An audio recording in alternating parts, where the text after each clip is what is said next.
nós vamos tentar dividir a aula em duas partes.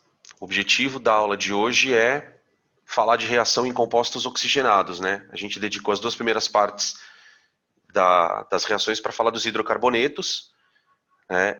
Lembrando sempre que a gente está fazendo um recorte de reações para o vestibular, que reação orgânica, gente, é um assunto assim enorme, enorme.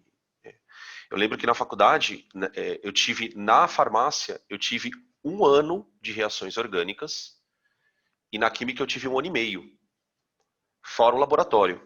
E, tipo, é uma matéria que você saía da faculdade falando assim, como eu sou ignorante, como eu não sei nada de química. Porque é muita coisa, né? Então, a gente gosta das reações que envolvem as funções que a gente estuda, que são basicamente aquelas, né? Álcool, ácido carboxílico, éster, amida, né? Vamos falar um pouquinho basicamente dessas reações e depois na aula de exercícios vai surgir algumas questõezinhas ali que vão também fazer com que a gente comente algumas reações que não foram comentadas aqui. Eu estou dando ordem de importância, né? Então aquilo que eu dou na aula é o mais importante.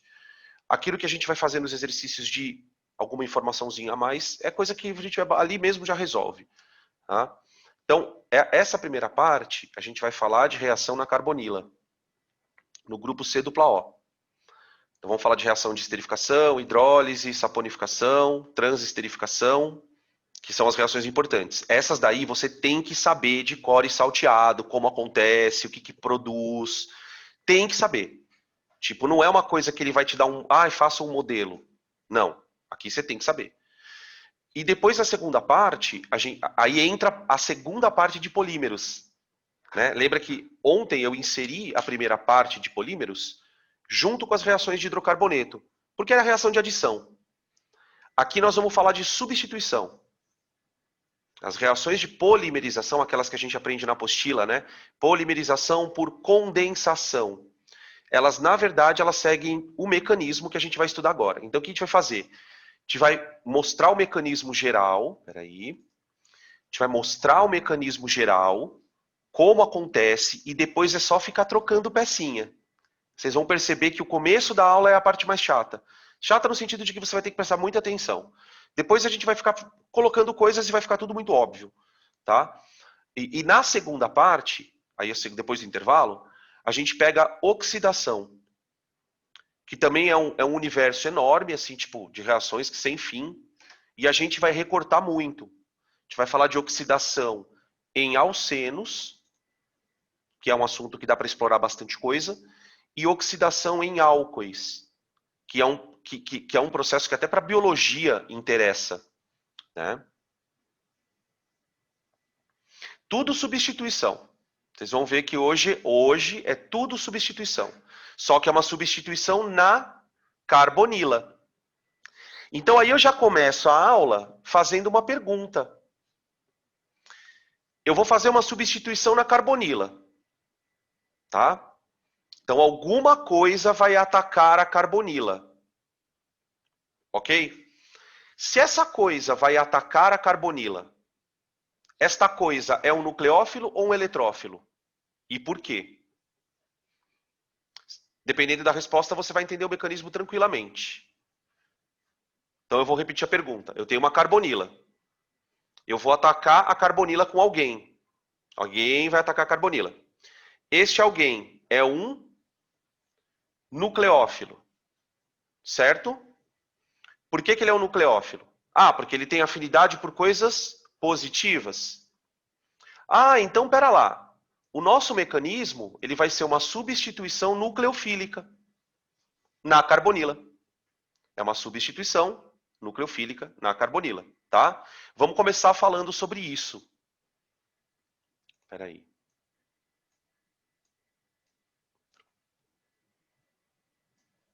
Eu estou ajeitando as coisas abertas aqui na tela. Bom, então vamos começar falando da carbonila, né? Então você tem uma carbonila, tá? Uma coisa, a gente vai tentar falar um pouquinho do mecanismo também, sem entrar nos meandros, porque o mecanismo ele é extremamente complexo para explicar o porquê que acontecem as coisas, tal. Então eu só vou citar algumas coisas que vale a pena você saber. A carbonila, ela tem um carbono que tem duas coisas importantes aqui. Esse carbono ele é um carbono sp2. Então ele tem uma geometria trigonal plana. E além disso, esse carbono aqui ele tem uma densidade de carga positiva. Porque ele está ligado com oxigênio numa dupla O. A ligação dupla O é bem polar, viu, gente? Ela é bem polar. Não é tão polar quanto a OH. A OH é mais polar ainda, né? A diferença é maior. Mas a C dupla O é uma ligação bem polar. Tá? Aí aqui eu vou colocar um átomo que eu vou chamar de X. Tá? Depois a gente discute quem é esse X. E aqui tem uma cadeia carbônica, qualquer coisa que não importa. E agora eu vou reagir esse cara com um maluco. Esse maluco, eu vou escrever assim nele, ó. Nucleófilo. E uma das características de um nucleófilo, vocês vão entender perfeitamente o que eu vou falar agora. Não é complicado. Um nucleófilo, ele vai ter atração por coisas positivas, ok? Então, por exemplo, ele pode ser um íon negativo, um OH-.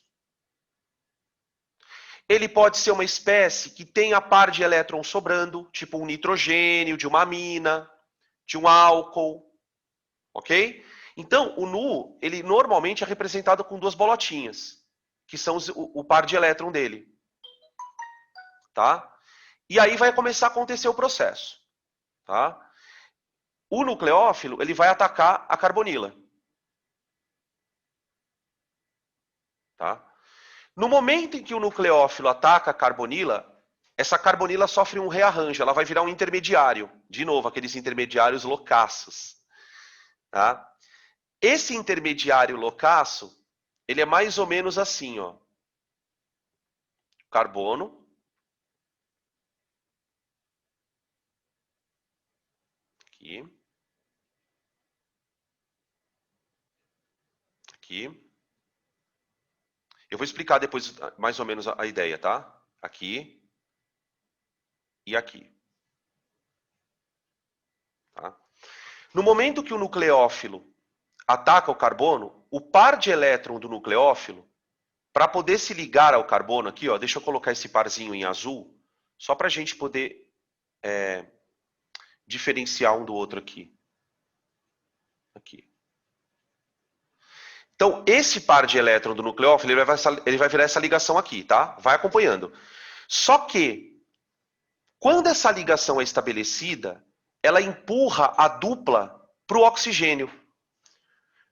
O oxigênio ganha um elétron de presente aqui e se torna um ânion. Tá?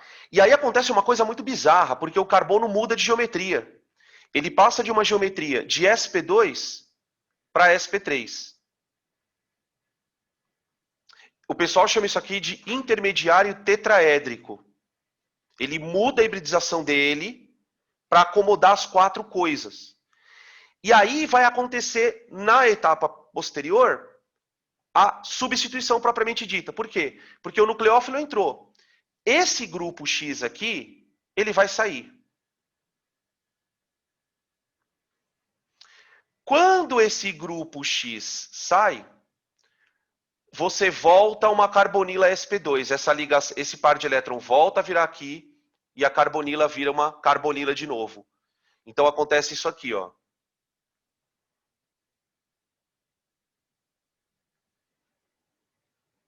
Aqui. O nucleófilo aparece pendurado agora. Aquilo que era o nucleófilo, né? Aqui. E o X sai.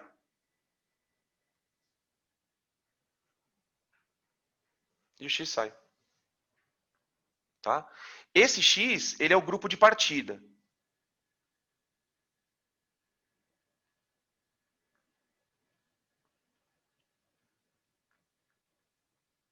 A bem da verdade, gente, essas reações elas são reversíveis. Tá? O que acontece? Esse grupo de partida, ele pode ser um grupo mais estável ou mais instável. Quanto mais estável ele for, mais fácil é para a reação acontecer. Então isso explica, por exemplo, por que na esterificação e na hidrólise você tem constante de equilíbrio diferente de 1. uma reação é mais fácil de acontecer do que a outra. Porque isso depende muito do grupo de partida. Então é assim, quanto maior a estabilidade, depois eu vou comentando isso, tá? Mas é só para você entender um pouco o mecanismo.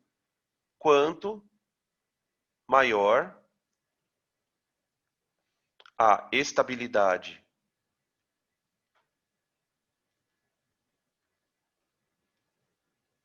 do GP, grupo de partida, vírgula, maior será o rendimento do processo.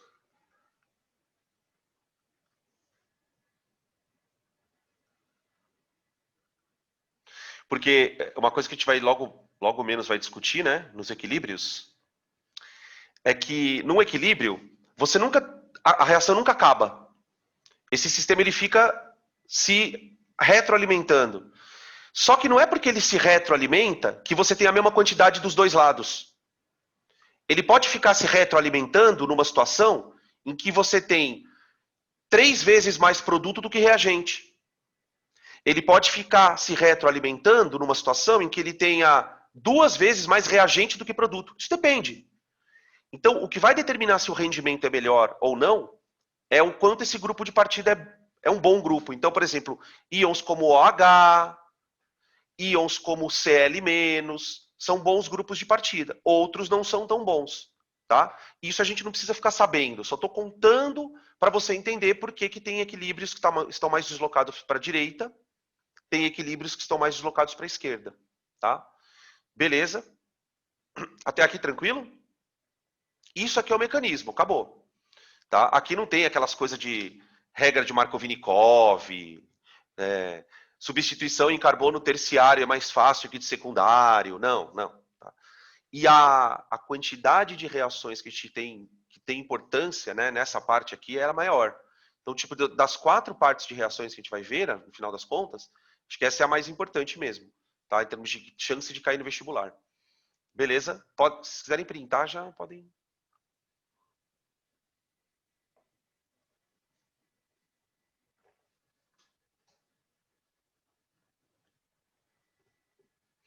Bom, vamos tentar fazer um esquema do que a gente vai falar.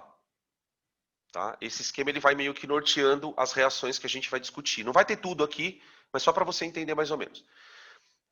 Uma das substâncias mais interessantes de você fazer reação com a carbonila é o ácido carboxílico. Tirando a reação que ele faz com base, que é uma reação diferente, né? Peraí, entrando aqui. Tirando a reação ácido-base, que a gente já discutiu, enfim, o ácido carboxílico é uma espécie boa para ser substituído. Por quê? Porque ele tem, na estrutura, o grupo C-O e ainda tem uma hidroxila do lado. Então, esse carbono aqui está bem positivinho. Está bem positivo. Né?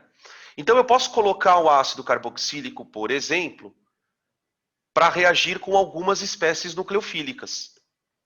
Né? A espécie nucleofílica mais famosa que a gente põe para ele reagir... Opa! É um álcool. E o álcool tem um oxigênio nucleófilo, com par de elétrons sobrando. Tá? Quando ele ataca o ácido carboxílico, ele transforma o ácido carboxílico em éster. Vamos colocar R' aqui, né? Tá? Tá? Esse processo ele é reversível. Mas para isso eu preciso de água. Então você tem a esterificação e a hidrólise. Tá? Isso aqui é como se a gente estivesse montando um resuminho do que a gente precisa saber. Tá? Beleza? Aí, o éster, eu posso também fazer uma série de reações. Por exemplo, já coloquei ele com a água aqui. Eu posso fazer o éster reagir com outro álcool.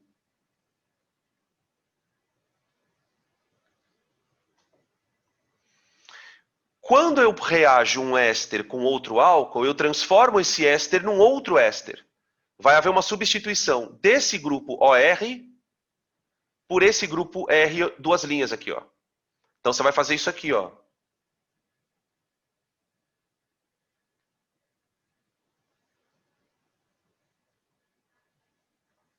R, duas linhas. Tudo bem? Beleza? Essa reação aqui, gente, é a reação do biodiesel. Tá? Esse grupo OR' aqui, ó, caso você possa perguntar, falar, mas cadê esse grupo OR'? Ele vai virar um outro álcool. Então você pega um éster e transforma ele em outro éster. É uma transesterificação. Tá? Quer ver uma outra reação boa para éster?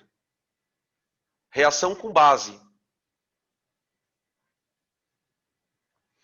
Você vai fazer uma hidrólise do éster. Só que é uma hidrólise alcalina. Quem vai hidrolisar o éster é o OH-. Uma coisa é a água atacar o éster. Por exemplo, quando você tem uma hidrólise aqui, ó, quando você tem uma hidrólise aqui, ó, do éster, você vai precisar de água. A água vai atacar a carbonila aqui, ó, para voltar ao processo. Depois eu vou detalhando para vocês, tá? Peraí. Se não. Na verdade, não vem muito ao caso. Se é uma cisão, se é uma ligação OH, é uma cisão heterolítica, né? Não tem como ser homolítica. As homolíticas, elas só vão acontecer em condição de ultravioleta. Tá? Ou ligações apolares, é muito difícil, porque a cisão homolítica, ela gera radical livre. E essas cisões, essas reações que a gente está mostrando, né, elas não têm mecanismos radicalares. A gente nem estuda muito, não. Tá? Então pode ficar tranquila que é tudo cisão heterolítica. Todas elas. Beleza? Voltando então. Quando eu ataco a carbonila com OH, eu vou produzir um outro composto. Esse composto é bem importante para vestibular. Olha só quem é.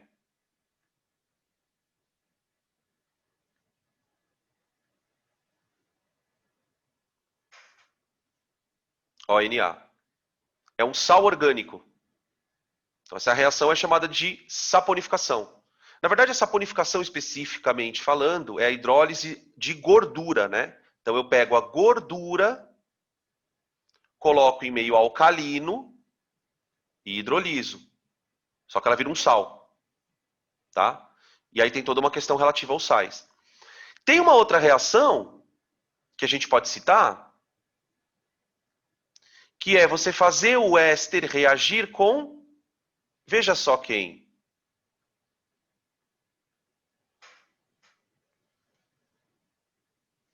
O que vocês acham que dá essa reação aí, hein? O que é isso aqui, né? Isso aqui é uma amina. Isso é uma amina. Tá? Uma amina. O que será que dá a reação do éster com uma amina? Amida. Boa. É uma substituição. Vai entrar o nitrogênio aqui, ó. E isso aqui vai virar o quê? O que vocês acham que isso aqui vai virar, ó? O que vocês acham que isso aqui vai virar?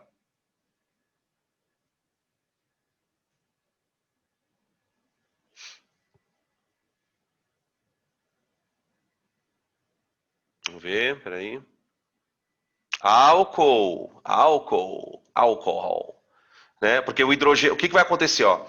Para o nitrogênio atacar aqui, ó, o nitrogênio tem que soltar um H. Esse H que ele vai soltar vai combinar com OR, vai virar um álcool. ROH. Isso aqui vai virar uma amida.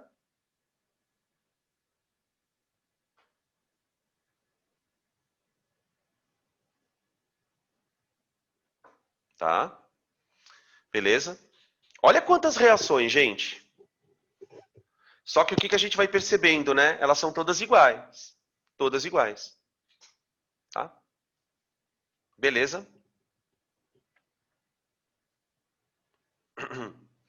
Quer ver um outro jeito de você...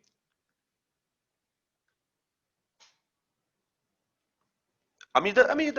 que precisa, ela tem um nome, só que daí precisa ver o tamanho da cadeia aqui, né? Precisa ver o tamanho da cadeia. Aqui que está o negócio, tá? Porque é uma amida primária. A gente pode chamar que ela é uma amida primária, porque ela tem só uma carbonila, né, com nitrogênio aqui.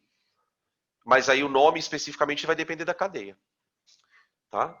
Não, mas eu digo, tipo, porque as outras é esterificação, Ah, saponificação. não, formação de Não? amida. Formação de Ah, amida, então tá bom. tá?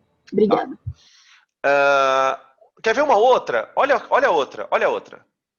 O que será que dá se eu pegar um ácido e quiser reagi-lo também com uma amina?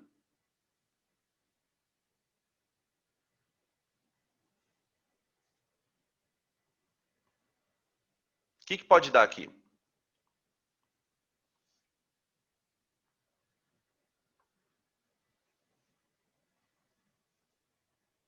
Nenhuma, do detergente ainda não. A do sabão é essa, ó. Cuidado, porque detergente, quando a gente fala em detergente, a gente está falando de um outro tipo de tensoativo, que a gente até vai comentar na aula de hoje. Essa daqui é de saponificação, ó. Saponificação. Essa aqui, tá? Isso aqui especificamente, quando tiver uma cadeia longa, né, eu vou chamar de sabão. Beleza. E aí, galera, aqui, ó, aqui.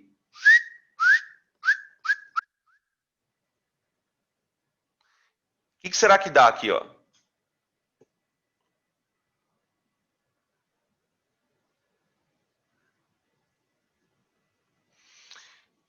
Não, calma, devagar. Eu quero saber que produto me dá aqui, ó. Não é um aminoácido. Não vai me dar um aminoácido. O aminoácido é outra coisa, cuidado. Porque no aminoácido você tem o grupo ácido e o grupo amino. Aqui, se você atacar aqui, você não vai ter os dois grupos. Entendeu? Cuidado. O que vai acontecer aqui, ó. E aí, gente, alguém chuta aí? O que vai dar aqui?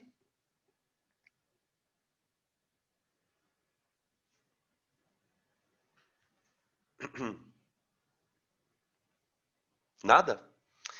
Vai dar uma amida. Uma amida vai dar. Vai dar uma amida. Vai. O OH sai daqui, ó. O OH sai daqui e entra o grupo nitrogênio. Tá? Vai dar uma amida. Vai dar isso aqui, ó.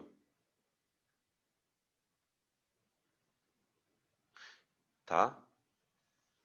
Essa reação aqui, inclusive, é a reação da formação da ligação peptídica.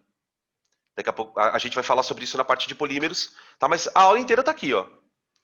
Então, assim, se você conseguir entender tudo isso aqui, não é que se você conseguir, não é bem assim. Desculpa, eu me expressei mal. É quando você conseguir entender, e tem que ser antes do vestibular, você vai ter a super segura em parte de reação orgânica, tá? Porque provavelmente tem alguma coisa que vai cair aqui, tá? Em algum vestibular que você vai fazer, certamente.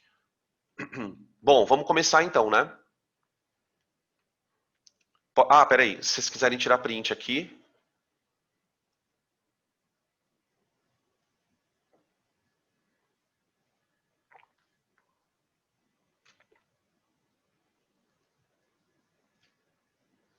Então vamos começar falando da esterificação e da hidrólise, né? Então no nosso esquema a gente vai estar aqui, ó. A gente vai falar de uma e da outra ao mesmo tempo, tá? Beleza. Uh, vamos pegar um ácido carboxílico com grupo R, tá? Não vamos especificar nenhum deles. Depois a gente até pode falar um pouco de nomenclatura. Aqui. E eu vou reagir com álcool. OH, R'. Pronto. Beleza. O nucleófilo é o álcool. Aqui você tem os pares de elétrons do oxigênio. Então o OH, a hidroxila do álcool, é o nucleófilo. Então ela vai atacar a carbonila. Tá? Quando ela atacar a carbonila, vai se formar aquele intermediário tetraédrico, que eu não vou ficar desenhando ele não tem relevância para a gente. Como aqui não tem essa coisa de ou vai para um lado ou vai para o outro, a gente não vai discutir muito o que torna o intermediário tetraédrico estável. Não tem por que fazer isso. É perder tempo. Aí é jogar tempo fora. Então, o que vai acontecer basicamente é, o grupo, isso aqui é um grupo alcoxi, na verdade, né? É um OR. Essa ligação aqui, talvez tenha sido essa que a Nicole perguntou, ó, quando ela quebrar, esse oxigênio aqui, ele vai ficar negativo. Então, seria uma cisão heterolítica, tá? Então, o que vai acontecer aqui é, o nucleófilo ataca o carbono e o grupo de partida do ácido é a hidroxila.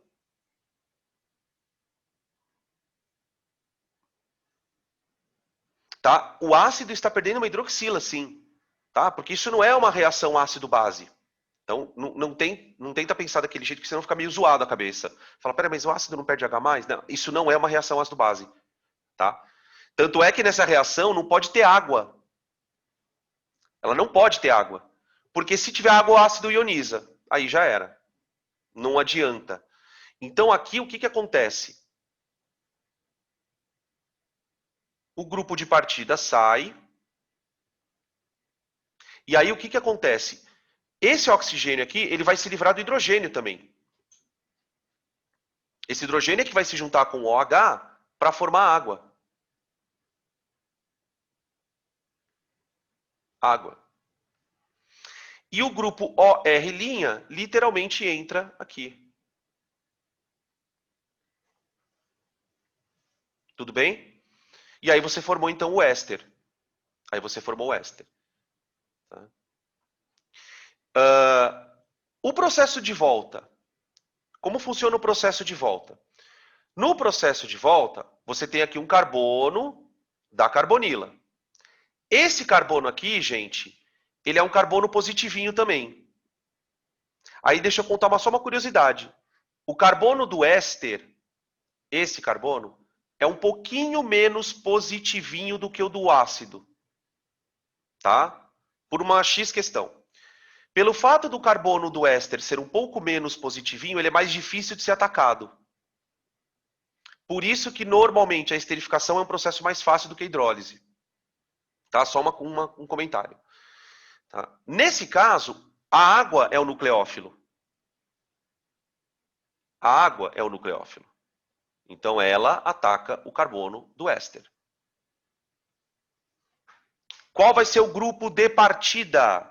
Qual vai ser o grupo de partida? O grupo OR'. Grupo de partida.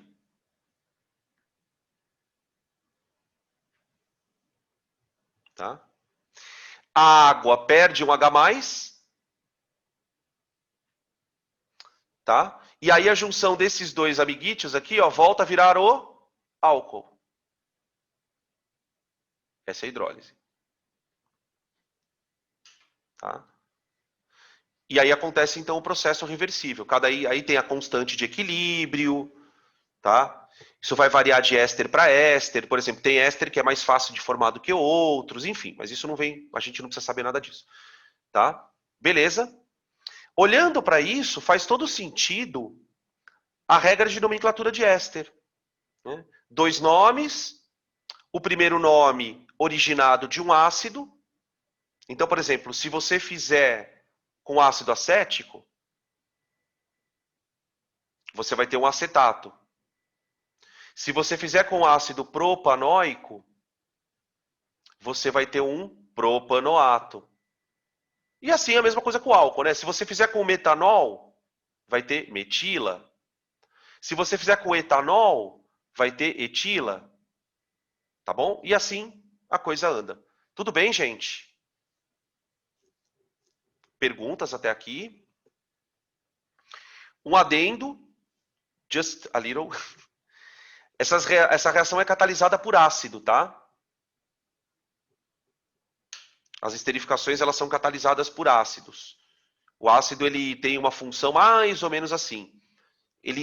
Quando você põe o meio ácido e põe o ácido para reagir em meio ácido, o H+ ele se aproxima desse oxigênio aqui, ó, e ele puxa os elétrons da dupla com mais intensidade para cima. Ele ativa a carbonila. A gente fala que o H+ ele gruda aqui, ó, liga com o oxigênio, uma ligação dativa, ele protona o oxigênio, e isso torna o carbono daqui mais positivo ainda. Ele vai puxar mais ainda a nuvem eletrônica para perto dele. E aí o oxigênio ataca mais ela, tá? Então, é aquilo que a gente sempre fala, né? O catalisador, ele faz uma mágica. Ele faz alguma coisa ali que ele aumenta a afinidade do reagente. No caso das enzimas, elas proporcionam um encaixe. Então, cada catalisador, ele tem um jeito particular. Lembra que lá na substituição, o catalisador, ele tinha que gerar um cloro positivo. Então, cada catalisador, ele vai propor um caminho melhor para a reação. Sem ele, ela não acontece. Tá? Daquele jeito, ela vai acontecer de maneira mais lenta, porque ela vai por um outro caminho, tá?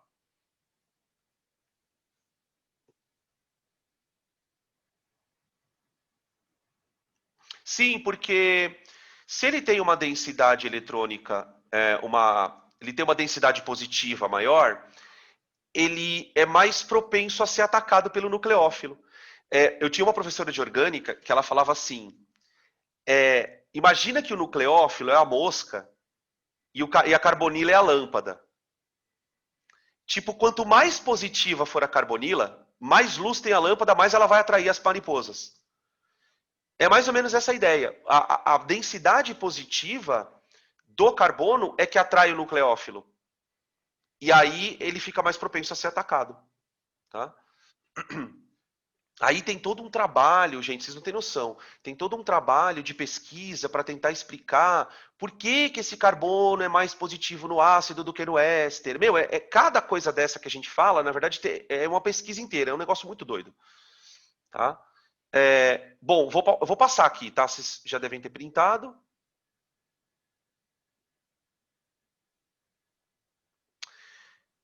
Hidrólise alcalina. Hidrólise alcalina.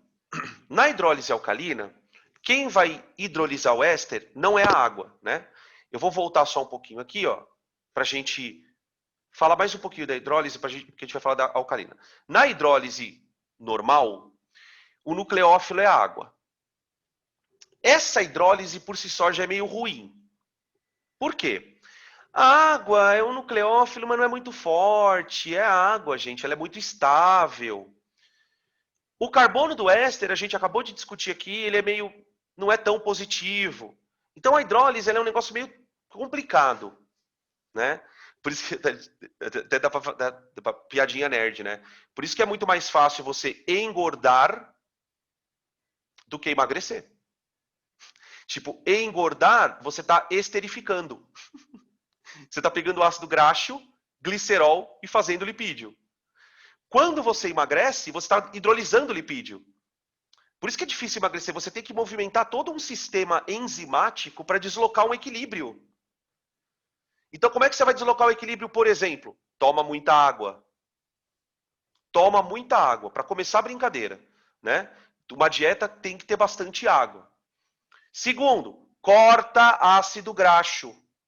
Corta ácido graxo. Corta ácido graxo. Não é isso? E tem o terceiro componente, né? Que é o exercício. Também, porque aí você aumenta a tua demanda de ácido graxo, você força teus lipídios a queimarem gordura. Né? Não, né? O lipídio vai ser quebrado, vai virar ácido graxo e aí vai queimar. Aí você vai queimar. Você percebe como é muito mais complexo? É muito mais complexo você...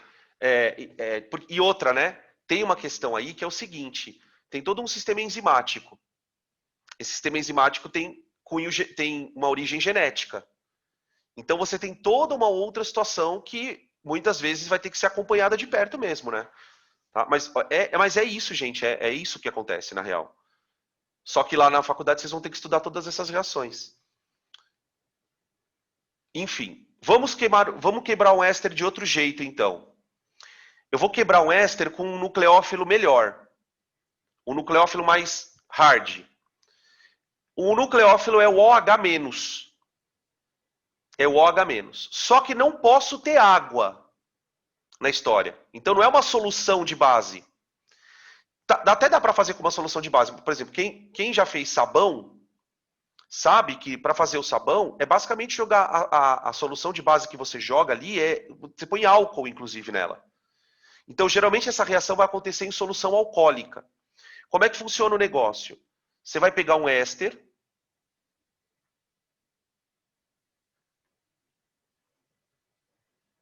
Tá? A gente usa para fazer sabão as gorduras de origem vegetal ou animal. Né? Depois eu vou escrever essas coisas lá no outro slide. Tá? E aí nós vamos colocar isso na presença de NaOH. Tá? Essa reação ela é feita em meio alcoólico. Tem muito exercício que ele escreve assim, ó, ETOH. É o etil ligado com o OH, o etanol. Tá? E aí o que acontece? Ah, Danilo, mas o álcool não pode atacar o éster? Pode. Pode. Pode. Mas a gente não vai falar sobre isso. Aqui não vai atacar porque o OH da base é mais forte do que o álcool. Percebe como o negócio é tenso? Então, basicamente, o que acontece? O par de elétron da base ataca o carbono. Tá? Beleza? E aí, o que acontece? Na hora que o OH ataca o carbono, o grupo de partida é o alcoxi. Isso aqui é o grupo de partida do éster. Tá? Para que esse alcoxi ele vai sair assim, ó.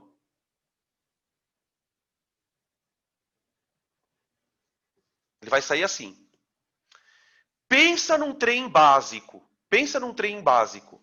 Pensa numa base forte. Pensou? Ela não chega nem perto do alcoxi. O alcoxi é uma base monstro. Essa base é tão forte que ela arranca o H+ da base. Ela faz um OHC ácido. Então o que acontece? Olha só.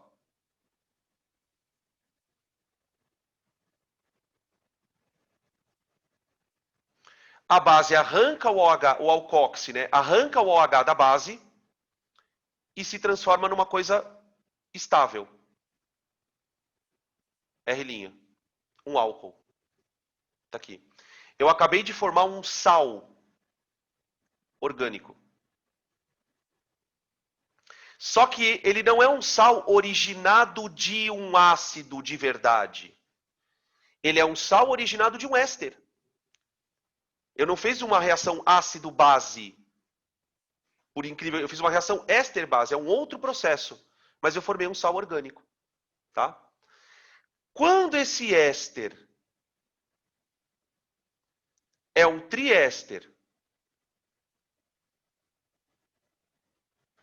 de cadeia longa,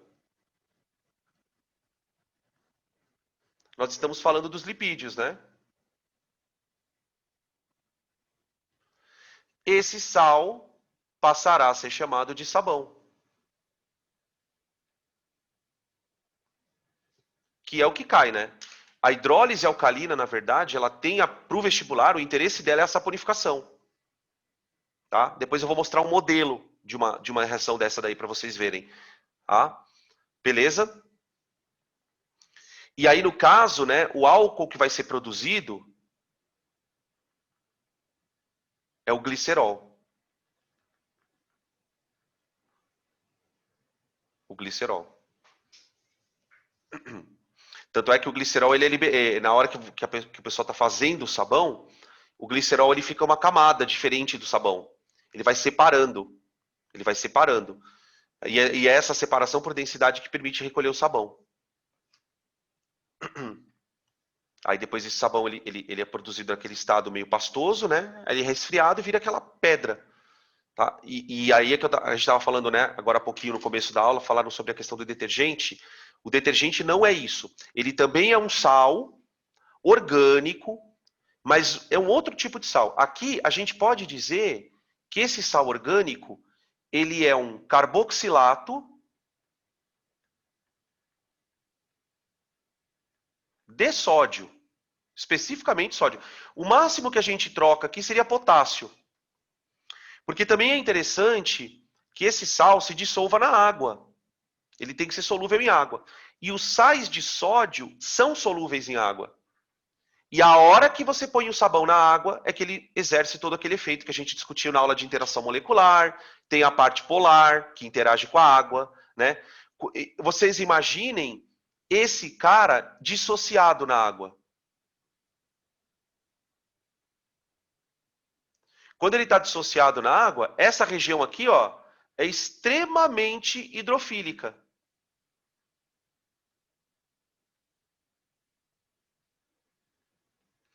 E essa região, por ser uma região de cadeia longa, já que o éster derivado, o éster original era de cadeia longa, né? Então isso aqui é hidrofóbico. Ou, portanto, lipofílico, né? E aí você tem a estrutura que faz com que o sabão consiga dissolver tanto os compostos polares como a água e as outras coisas. Beleza, gente? Podem tirar print.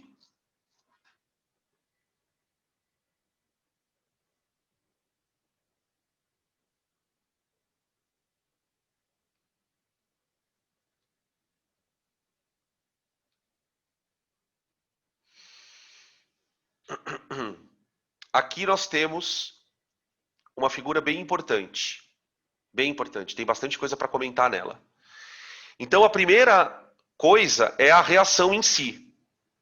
Tá? Essa é a reação de saponificação. Tá? Nessa reação aqui, eu estou usando soda cáustica, extremamente concentrada. Tá? Então, a reação ela não tem um rendimento tão bom por conta da água. Aqui você vai pôr água, ela vai atrapalhar um pouco o processo. Tá? Mas o fato é que ela acontece. Veja que a estrutura do éster ela é bem particular. Isso aqui é a gordura ou o óleo, como a gente pode chamar os dois, né? De origem. Geralmente a gente usa o termo gordura para a origem animal e o termo óleo para a origem vegetal, né? Mesmo óleo de coco, que na verdade é bem saturado, não sei se vocês já viram óleo de coco, que fica sólido, né? Tipo, parece manteiga. Ele é super bom também, super nutritivo e tal, mas aí o pessoal chama de óleo, né? O que diferencia os tipos dessa molécula, na verdade, gente, são as cadeias aqui. Essas cadeias, elas podem ser saturadas, podem ter uma dupla ou duas, só. E só tem número ímpar de carbono. Muito louco. Ou é 15, ou é 17, taranã, é bem específico, né? Sugerindo um parentesco evolutivo, né? Só tem esse grupo pequeno de moléculas, tal, mesmo que seja de origem vegetal ou animal, essas coisas vão mostrando, vão confirmando, né, as coisas, aquela ideia de parentesco evolutivo, né? Quando a gente fala, fulano, por que você fala que fulano tem um ancestral comum? Porque, você vai ver lá, o cara tem a mesma via metabólica que o outro.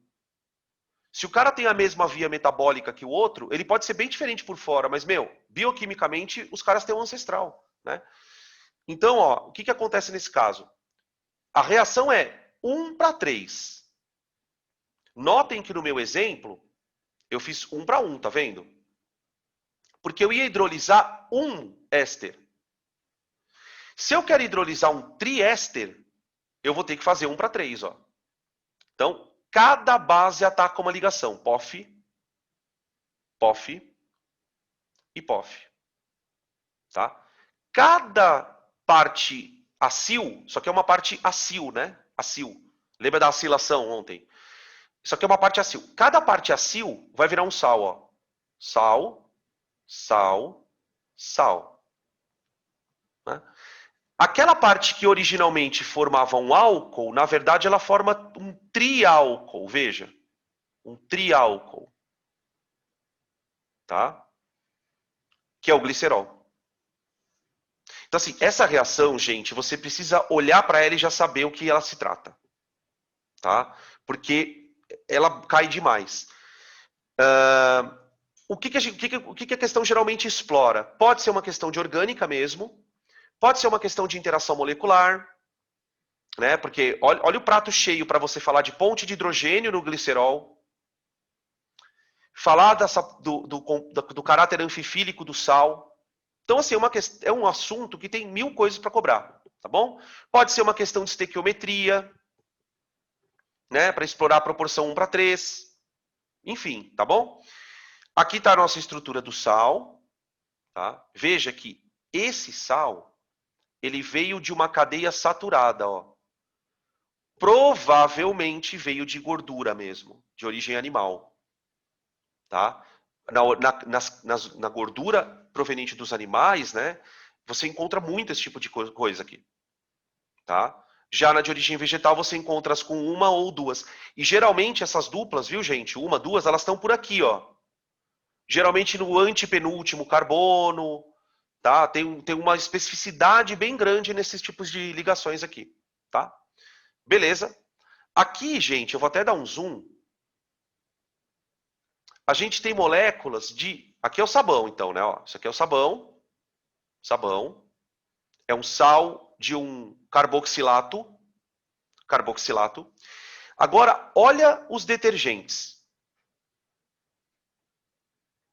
Os detergentes também têm cadeias longas, mas você já vê, por exemplo, que tem aromático. Ó. Tem detergente aromático. Tá? Os detergentes não são carboxilatos. Eles também são... Esses dois aqui são sais. Veja, esse aqui é um sal de sódio. Esse aqui é um sal de bromo. É um brometo de detergente. Brometo de detergente é boa. Esse aqui é um detergentato de sódio. Porque o detergente em si, gente, é essa molécula grande. O sódio, ele é só um contraíon. Tá? Então, aqui a gente fala assim, é um detergentato de sódio. Aqui é um brometo de detergente. Tá? E tem detergente que não tem carga, ó. Tem detergente que não tem carga. E pasme, tem um detergente aqui com carga dupla, ó. Tem um detergente com carga dupla. Tá? Ou seja, é uma bagunceira. Percebe que as cadeias são enormes também, ó. Aqui tem 11 carbono, CH2. Aqui tem um CH3, CH3. Ou seja, está ramificado a cadeia. Tá? Beleza? E aí vem uma classificação que ultimamente o pessoal vem falando nos vestibulares. O Enem já cobrou, né? Que você olhe para o detergente e classifique em aniônico, catiônico, não iônico ou anfótero. Tá? Eu chamo de detergente aniônico o detergente cuja parte, porque todos eles têm um cation ânion, né? A exceção desse terceiro. A parte que efetivamente vai atuar é a ânion. Tá? Ânion. O detergente catiônico é um detergente que tem a parte polar dele é positiva. Então ele vem com um ânion junto, um brometo. Tá? O não iônico e o anfótero. Tá? Então você vê a aplicação, né? Ó. Shampoo, detergente líquido, condicionador amaciante de roupa, detergente em pó e shampoo que não arde o olho. Quer dizer, tudo que a gente usa em casa é detergente, na verdade. Sabão mesmo é isso aqui, ó. O sabão em pedra, né? Que a pessoa acaba não usando mais tanto. Beleza? E a eficiência também, né? A eficiência também. Outra coisa importante que eu queria chamar a atenção de vocês é o seguinte. O sabão é um produto de origem natural. Né? Então, por isso que muitas vezes esse discurso em que muitas ONGs fazem do consumo consciente, né? Em vez de você lavar a louça com detergente, por que não lavar com sabão? Porque alguns detergentes não são biodegradáveis. Né? Por exemplo, um detergente que contém aromático é meio complicado. Né? O aromático ele não é uma substância que se degrade assim. Né? Agora, o que se faz para minimizar isso? Tem alguns detergentes que de fato são biodegradáveis. E a biodegradabilidade tem a ver com a semelhança de cadeia com a do sabão. Então, vocês já devem ter visto questões falando, olha, se a cadeia do detergente for linear, ele é biodegradável. Se a cadeia for ramificada, ele não é. E isso é verdade, procede. Tá? Porque a cadeia linear ela tem condição de ser ela tem condição de ser bioassimilada, né, pelos organismos. Tá? Uma cadeia ramificada é uma coisa que os organismos não têm via metabólica para poder consumir aquilo de alguma maneira, processar aquilo quimicamente, né? Tá bom? Tranquilo, gente? Perguntas? Perguntas?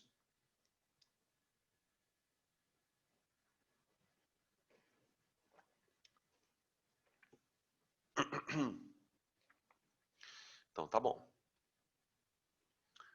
Vamos só falar um pouquinho sobre os fosfolipídios. Aqui tem uma estrutura bem detalhadinha, que eu achei bem legal. Eu falei, vou mostrar para a gente dar uma olhada na estrutura química. É sempre bom a gente olhar essas estruturas, gente, porque vocês sabem que examinador de prova faz isso, né? Ele tá na internet, vendo uma coisa, ele olha e fala, putz, isso aqui eu vou fazer uma questão, velho. Vou fazer uma questão.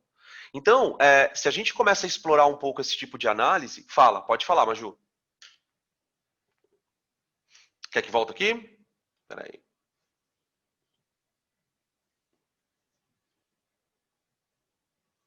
Não, olha aqui, ó. Tá aqui, ó. Não. A dos detergentes podem ser. Como o sabão ele só vende gordura, isso. Como o sabão só vende gordura, na gordura não tem cadeia ramificada. É tudo normal a cadeia.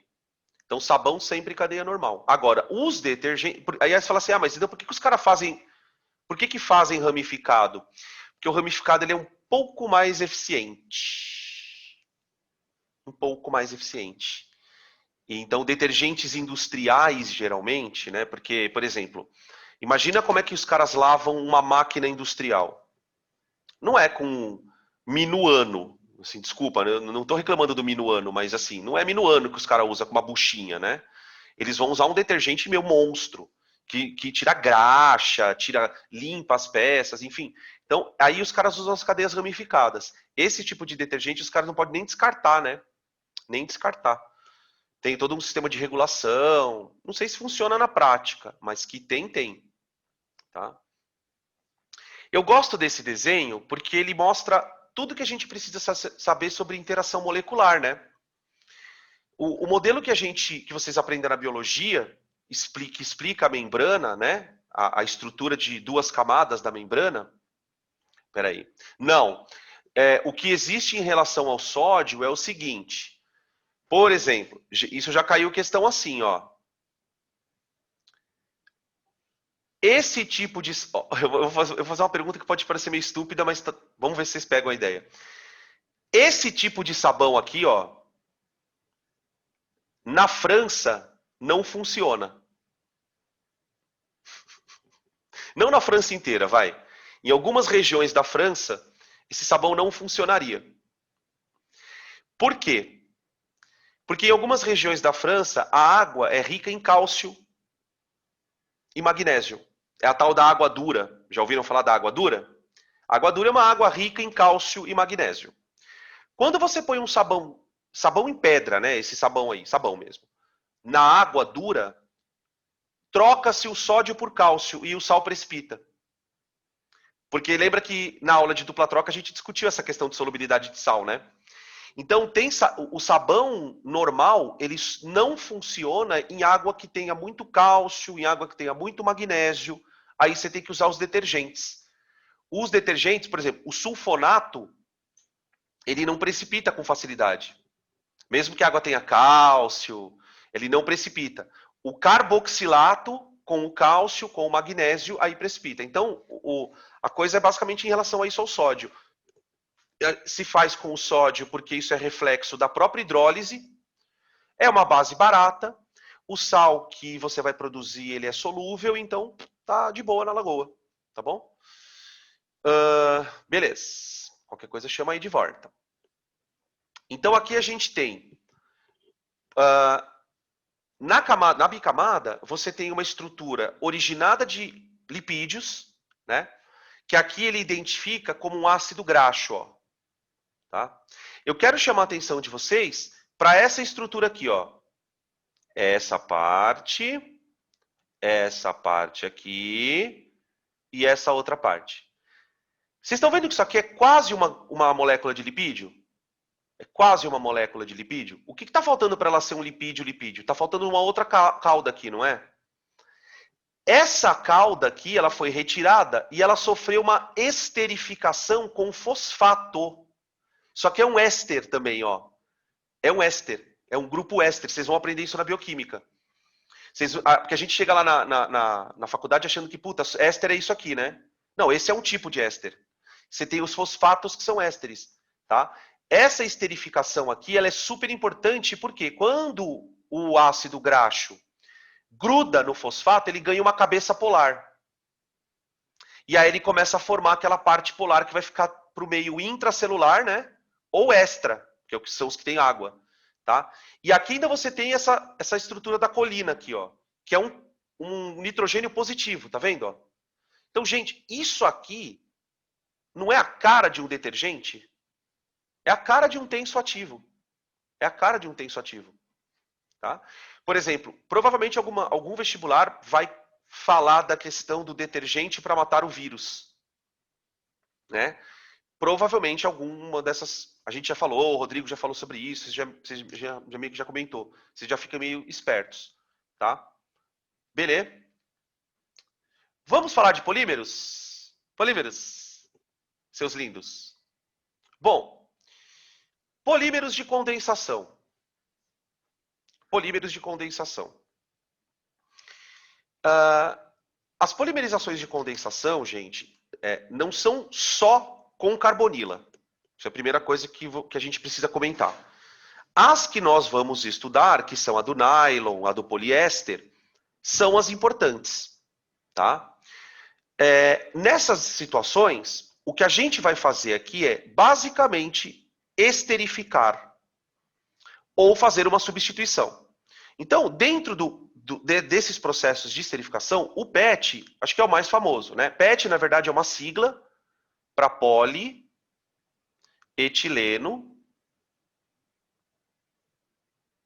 tereftalato.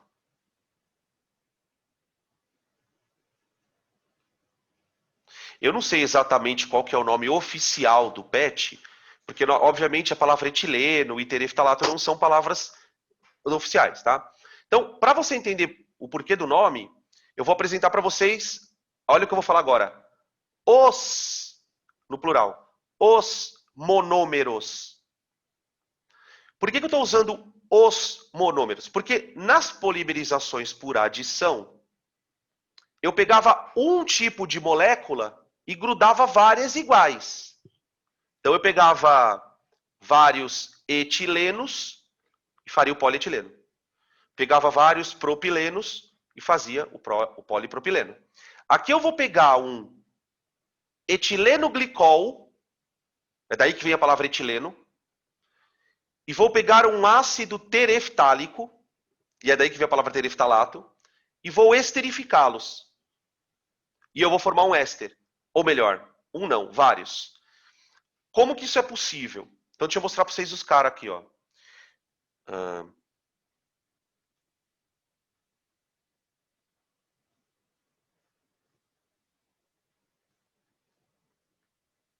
Esse aqui é o ácido. Opa, peraí.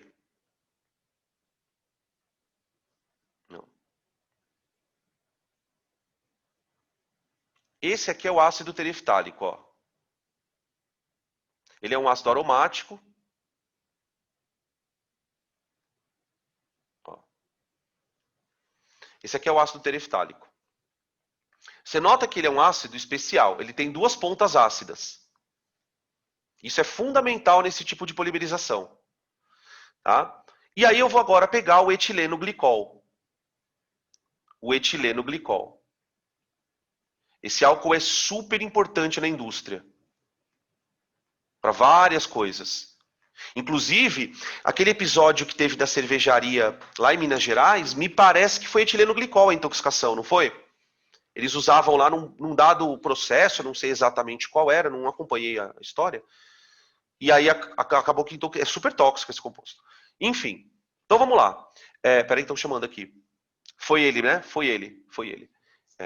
Eu não sei se ele é usado como gás refrigerante ou um líquido refrigerante, alguma coisa num processo lá da máquina. E aí acabou que vazou e contaminou. Contaminou os caras lá. Bom, vamos lá. Olha só, eu tenho um carbono aqui, né? O tal do carbono positivo. Eu vou usar o OH como nucleófilo. Aqui, ó. Tá? Quando o OH do álcool atacar o carbono, o OH vai sair aqui, ó. Certo? Para que esse grupo aqui se ligue ao carbono, ele vai ter que abandonar o hidrogênio aqui, ó. Você vê que é igualzinho a esterificação? Hidrogênio. Por isso que a gente aprende na escola que quando a reação é de polimerização por condensação, sai sempre um subproduto, água.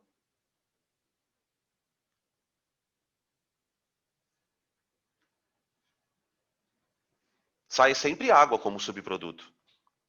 Tá? Por quê? Porque cada vez que se forma uma ligação éster, está havendo uma substituição.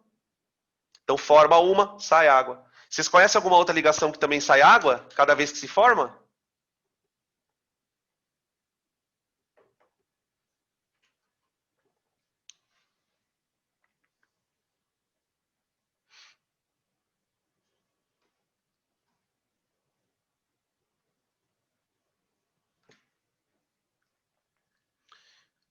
Neutralização, mais outra, quero outra. Não era essa que eu queria ouvir.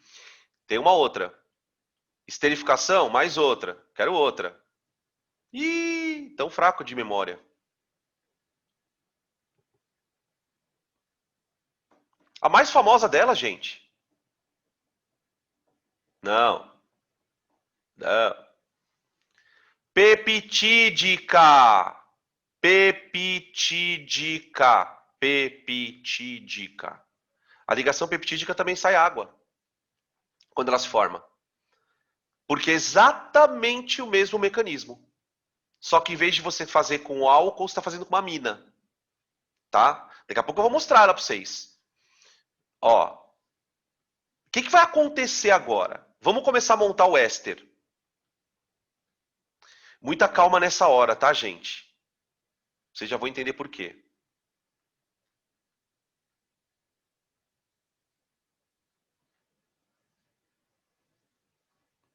Então, ó, C dupla O, tum.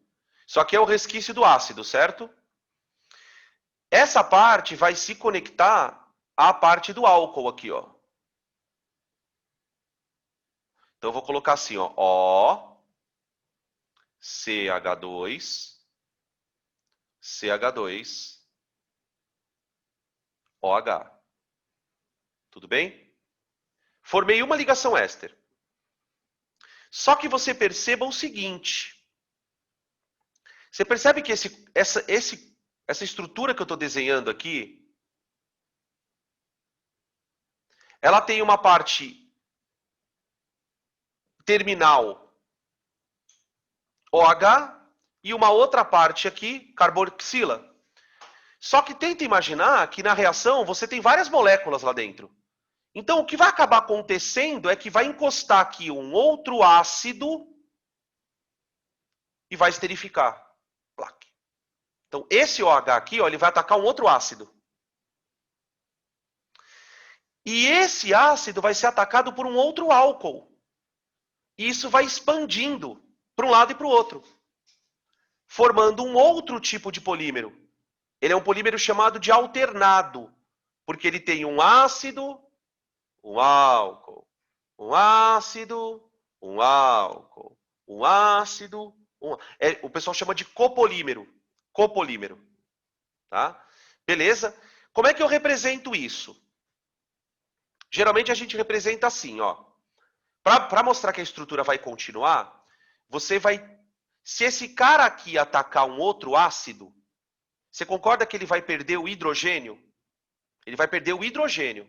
Então eu vou apagar aqui.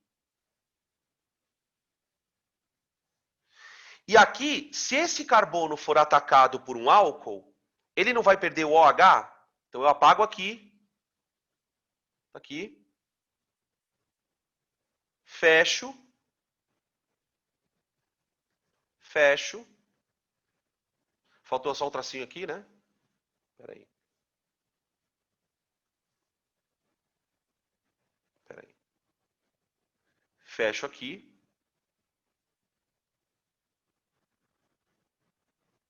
Põe o N aqui.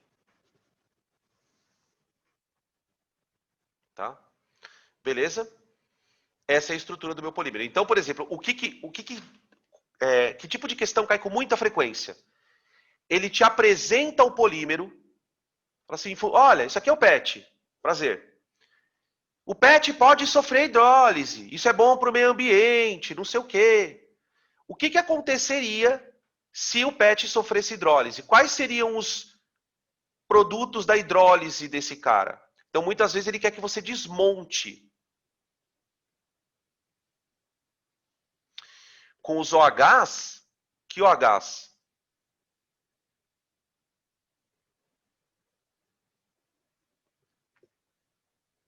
Que OH? Os que tinha na ponta, você tava falando deles. Não, esse OH ele que vai ser tem... atacado por um outro ácido aqui, ó. Esse OH aqui, ó. É que eu caí na hora que você tava explicando isso. Então, ele vai atacar um outro ácido. E aqui vai formar um outro éster, ó. E essa parte do ácido que estava sobrando aqui vai ser atacada por um outro álcool. E vai formando essas estruturas contínuas. Então, aqui vai vir um outro álcool para cá. E para cá vai vir um outro ácido. Peraí. Para cá vai vir um outro ácido. Então, você vai formar o tal do poliéster. Um éster aqui. Então, por exemplo, se eu pedisse para você continuar a molécula aqui, viria C, dupla O, anel, C, dupla O. Então, você vai, essa estrutura ela vai sendo contínua para os dois lados. E isso é o que a gente chama de poliéster. Tá? Beleza? Pegou, Maju? Tranquilo? Dan, Oi. eu não entendi aquela parte que você falou de copolímero.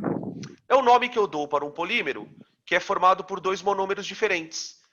Então, tipo, se eu pego um ácido junto com álcool, junto com ácido, junto com álcool, a gente chama de copolímero. É um nome só para ele. Porque, na verdade, a gente copolímero. A gente divide os polímeros em duas categorias. Se o polímero é que nem o polietileno, então vamos voltar um pouquinho. Ó. Todos esses polímeros aqui, ó, tá vendo? Esses polímeros, eles são formados de um outro jeito. De um outro jeito. Você pega uma molécula, quebra a pi e faz ela encaixar em outras iguais. Esse tipo de polímero, o pessoal chama de homopolímero.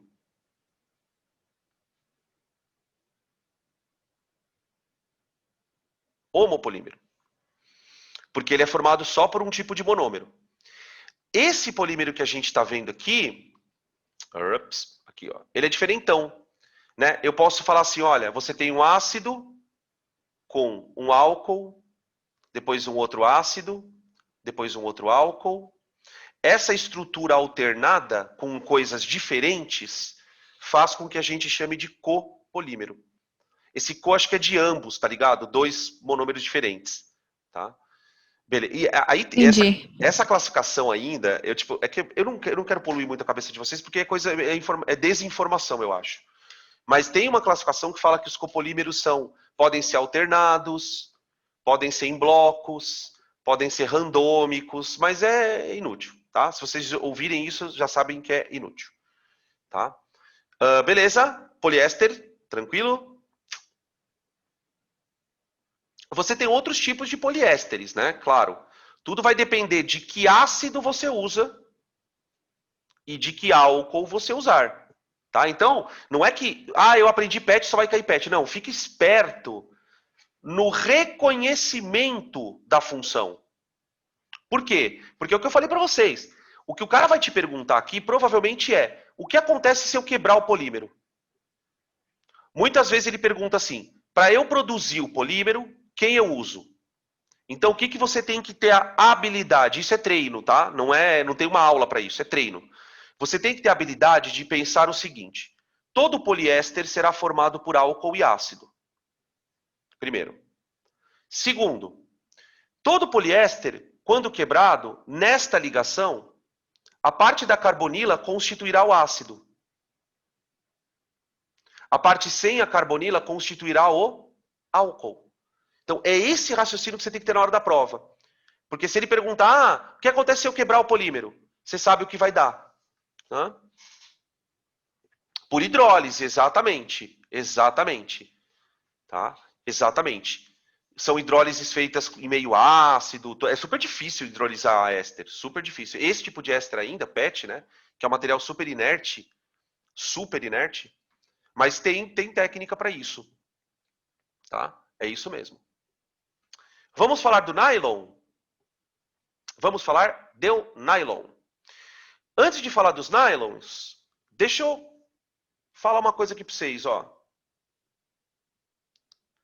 O nylon, na verdade, ele é um polímero que tem a mesma dinâmica de produção de um poliéster. Ou seja, tem propriedades parecidas com os poliésteres, né? Em particular, o nylon é um material bastante resistente à tração, né? Puxar, então ele pode ser usado para fazer fio de paraquedas. O poliéster também, embora o poliéster seja mais inflamável. O nylon também pode ser usado para produzir corda e materiais que dependam de um certo isolamento de temperatura, tá? Tanto é que antigamente você tinha aqueles casacos mais antigos, assim, eles tinham uma espécie de espuma e era meio forrado por nylon. Ele é um bom isolante, mesmo sendo fininho. O nylon ele é produzido a partir de um ácido e uma amina. Então agora, pensa na esterificação, mas troca o álcool por uma amina. Pronto, é o suficiente. Tá? O nylon ele é formado por um ácido dicarboxílico,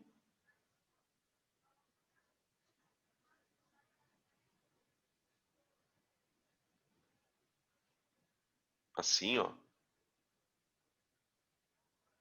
Olha de novo a dinâmica, né? O monômero que eu vou usar para fazer o nylon, ele tem as duas pontas reativas para ele encaixar. Eu olho para isso, gente, vocês não vão acreditar o que eu vejo, cara. Eu vejo um trenzinho que tem aqueles engates de vagão. É um trenzinho. Você tem um vagão que tem dois engates ali.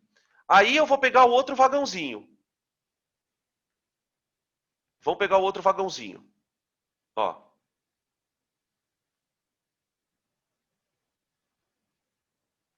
Pronto. Tá? Aqui o nucleófilo é o nitrogênio. Ele vai atacar a carbonila do ácido.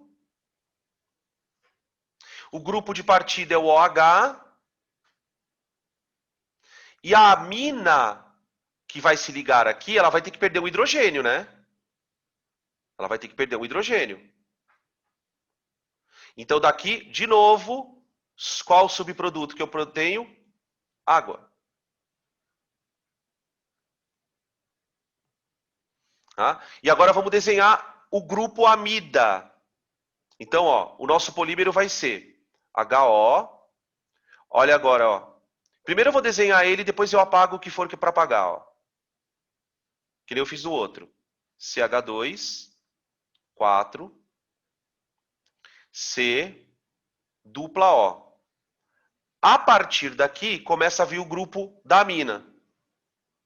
N, só vai ficar um hidrogênio, ó. Só vai ficar um hidrogênio. O outro veio para a água. O outro veio para a água. CH2, 6, NH2. Ok? Isso aqui ainda não é o polímero. Agora vamos dar a estrutura de continuidade para ele. Então, ó, esse nitrogênio, ele vai atacar um outro ácido aqui, ó. Imagina um outro ácido chegando aqui. Quando esse nitrogênio atacar o outro ácido, ele vai perder isso. O hidrogênio. E esse ácido aqui vai ser atacado por um amina, do outro lado, por uma outra molécula de amina. E ele vai perder o OH. Então, agora a gente tem o polímero, ó.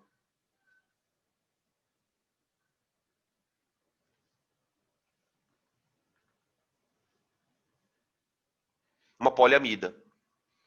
Então, o nylon é uma poliamida. Olha o grupo polimerizado aqui, ó. Aqui vai repetir de novo.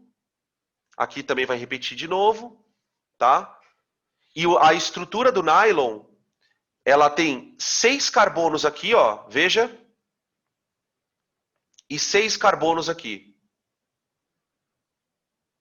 Por isso a estrutura 6,6. O Enem, olha como o Enem cobra isso.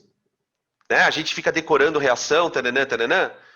Ele teve uma questão muito legal do Enem, que ele falava assim, olha, o nylon, ele tem um sistema de nomenclatura próprio.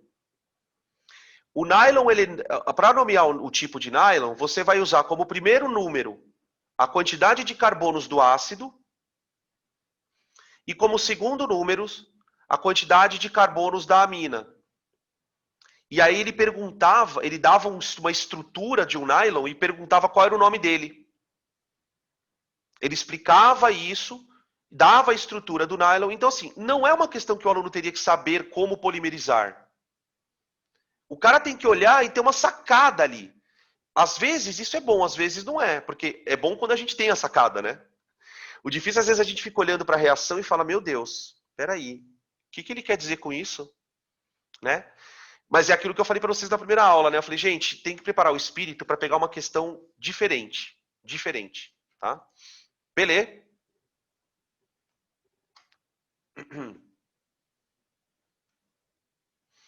Podem tirar print aqui.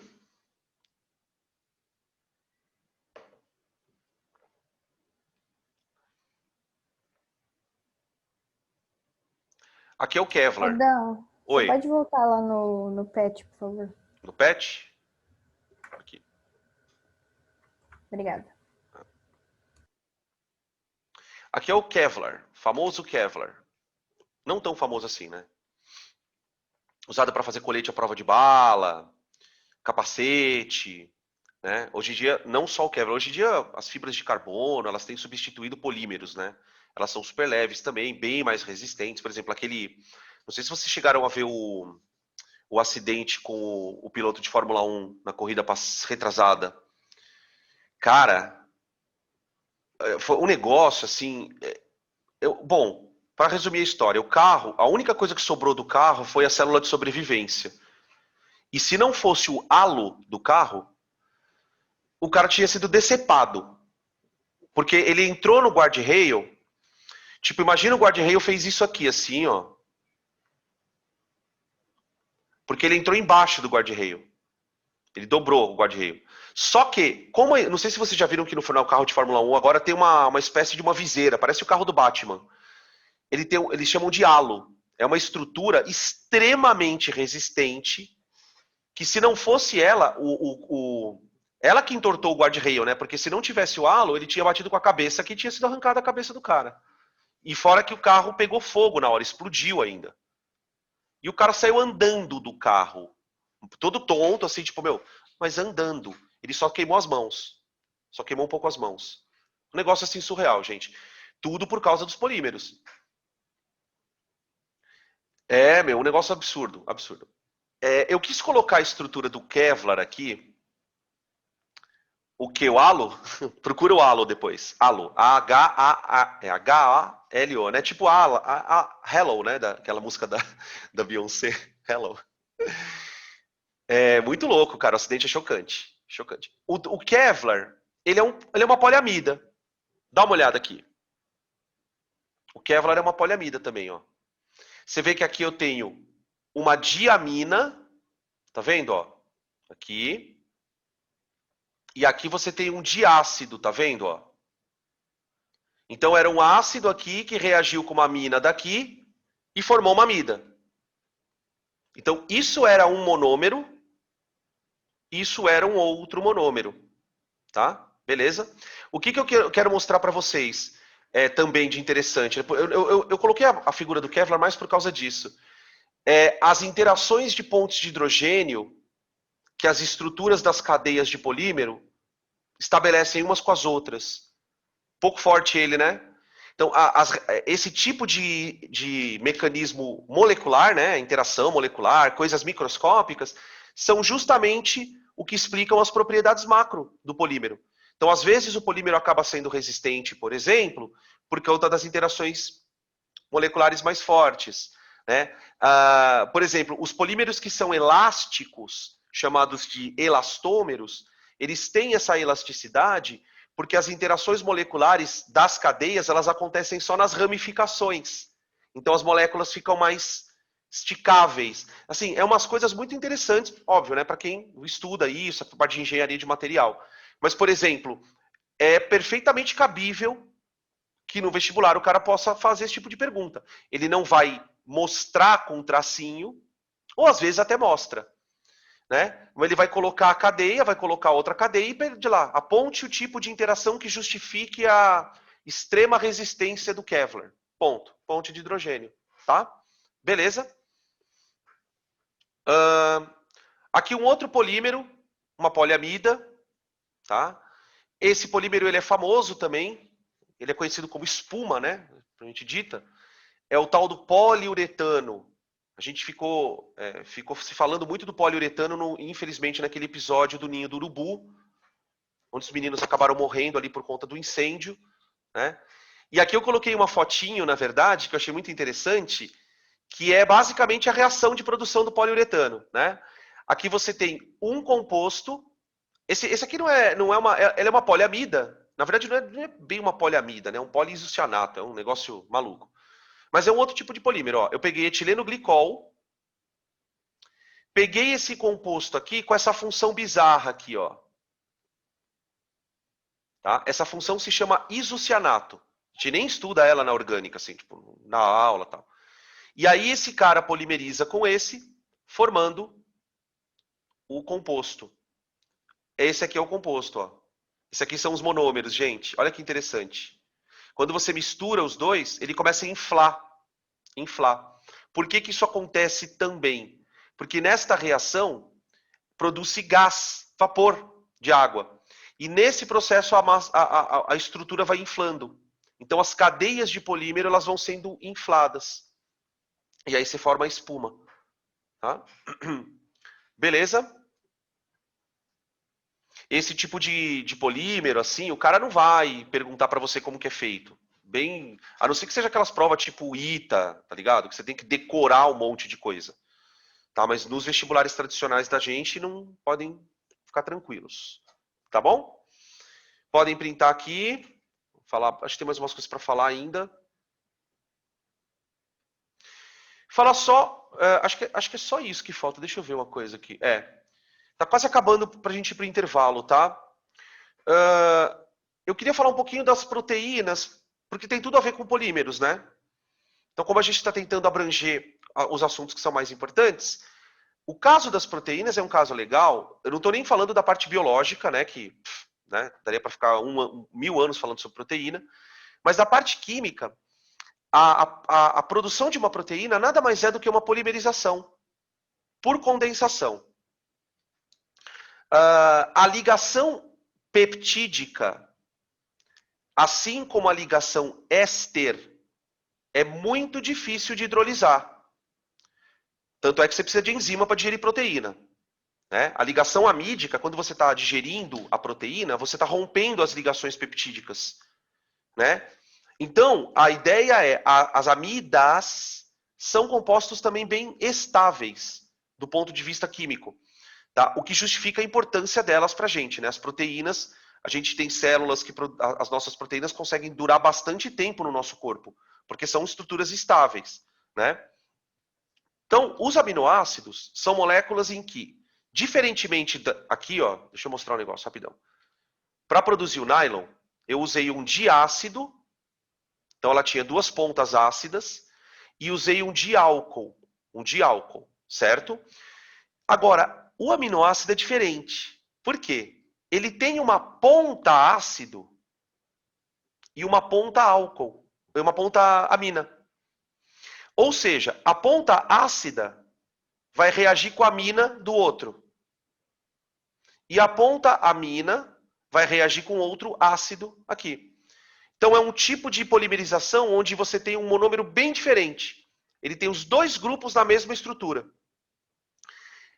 Ontem eu estava dando aula de funções orgânicas, o pessoal da turma 2 e da 3, e a gente meio que mostrou esse slide aqui, porque a gente estava falando de aminoácidos, proteínas também. E o que diferencia os aminoácidos que a gente utiliza são as cadeias laterais. Né? Então, quando esses aminoácidos vão formar a proteína, ocorre uma condensação. Só que você imagina como esse processo é difícil de ser feito, porque você precisa de todo um aparato celular para ajudar. Né? Então, aqui, vamos imaginar a gente formar um dipeptídeo, só uma molécula formada por 2 aminoácidos. Então, eu vou pegar aqui, ó, um aminoácido com uma cadeia lateral.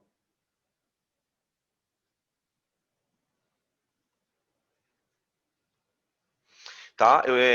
Em todas as turmas, quando eu dei aula de função orgânica para vocês também da turma 1, eu já tinha comentado que os aminoácidos, eles biologicamente ativos, né? Eles têm uma estrutura especial, né? O grupo amina e o grupo carboxila estão no mesmo carbono. Esse carbono é o carbono alfa, né? E isso aqui é a cadeia lateral. Agora eu vou colocar aqui um outro aminoácido. Vou colocar de outra cor, simulando um outro tipo de aminoácido, né? Então, ó. E aí, na biologia, né? Quem é que decide o aminoácido que vem na frente ou atrás? Quem decide? O comando genético. Né? O sequenciamento dos aminoácidos, quem vai determinar são os RNAs, o DNA, todo o processo de mensagem. Né? E é aqui que dá a merda, por exemplo. Né? Quando há uma mutação genética, você tem uma orientação para sequenciar que muitas vezes é incompatível. E aí você causa o processo de proteínas defeituosas, que são as doenças de natureza genética, né? As síndromes em geral. Bom, aqui o que importa pra gente? O nucleófilo ataca carbonila. A carbonila se livra do grupo de partida. E a amina também se livra do hidrogênio. Água. Certo? E aí eu vou formar o dipeptídeo, tá? H2N, CR1, tananã, hidrogênio, C dupla O. Isso aqui é o que a gente chama, né, de estrutura primária da proteína. É a própria sequência de aminoácidos, ó.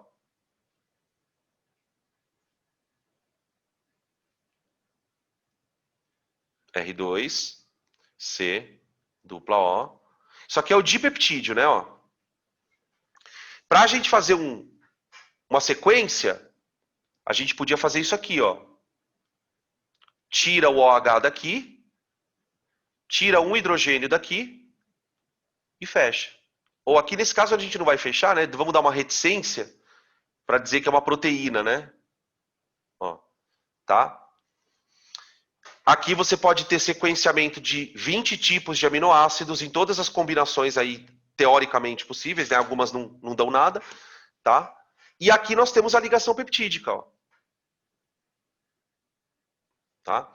No processo de síntese proteica, é isso que acontece.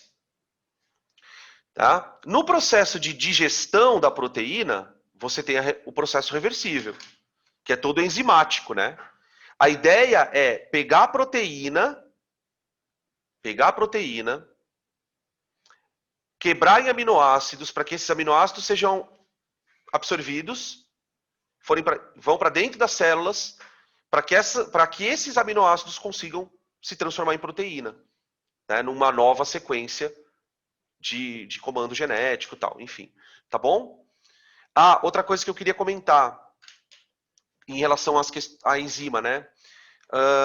O funcionamento da enzima está muito associado à sua forma. E a forma da enzima, na estrutura terciária, ela tem a ver, gente, com as interações entre as cadeias laterais. Por exemplo, se essa cadeia lateral, por algum motivo, atrai essa, você concorda que essa molécula começa a se dobrar? Né? Se essa cadeia lateral, por algum motivo, repele essa, a proteína dobra para o outro lado. Então, o que vai gerar a especificidade das enzimas e das proteínas, de maneira geral, que é a sua forma, tem a ver com interação de cadeia lateral. Então, o comando genético, ele escolhe uma sequência, né, como se fosse uma coisa aleatória. Ele escolhe uma sequência de aminoácidos cujas interações entre cadeias laterais proporcionem uma estrutura que possa ter funcionalidade no seu corpo, em qualquer que seja a função dela, desde de uma regulação hormonal, como a insulina, por exemplo, até carregar o oxigênio, né, que a proteína serve um monte de coisa. Tá bom? Tudo bem, gente? Acho que dá para a gente fazer um intervalo agora. Tá? Eu terminei, então, a parte de reações em carbonila. Na parte dos exercícios eu vou comentar ainda sobre a transesterificação, mas enfim, acho que era isso. Então a gente vai para a segunda parte de reações orgânicas, de compostos oxigenados, né? Na verdade, se a gente for pensar em termos de bloco, espera aí, deixa eu fazer uma coisa aqui.